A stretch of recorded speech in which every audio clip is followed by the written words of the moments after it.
Guys, আমাদের পুজো দেওয়া হয়ে গেছে। আমরা সকাল সকাল এসেছিলাম, আর আপনারা তো জানেন যে জগন্নাথে ফোন নিয়ে ঢোকার অ্যালাউ নেই। সো আমরা ফোনটা জমা রেখেছিলাম। আর এই যে পেছনেই আমাদের জগন্নাথের মন্দির দেখতে পাচ্ছেন। আমাদের সব ফ্যামিলি এসেছে, আমার দাদা আর আমার দাদার মেয়ের যেহেতু মানসিক ছিল তার জন্য। সকাল 7টার মধ্যে আমাদের পুজো দেওয়া হয়ে গেল। রোদ থেকে ভাবলে হয়তো বেলা হয়ে গেছে। আমার দাদার মেয়ের মানসিক ছিল বলে তাই আমরা পুরীতে এসেছিলাম। আজকে আমাদের লাস্ট ডে, আর আজকে বৃহস্পতিবার যেহেতু জগন্নাথের জন্মবার, তাই বৃহস্পতিবারে আমরা পুজোটা দিয়েছি, কারণ দিনটাও আমরা পেয়ে গেছি। সো বাই বাই, আমরা আবার চলে যাচ্ছি আমাদের রুমেতে। আর দেখুন এখানে সবাই দাঁড়িয়ে আছে যে যার মতো। আমরা টোটো ধরবো, টোটো ধরে বাড়ি যাবো।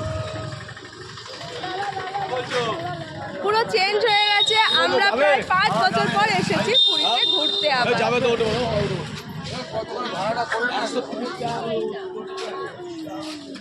ধরবে তো।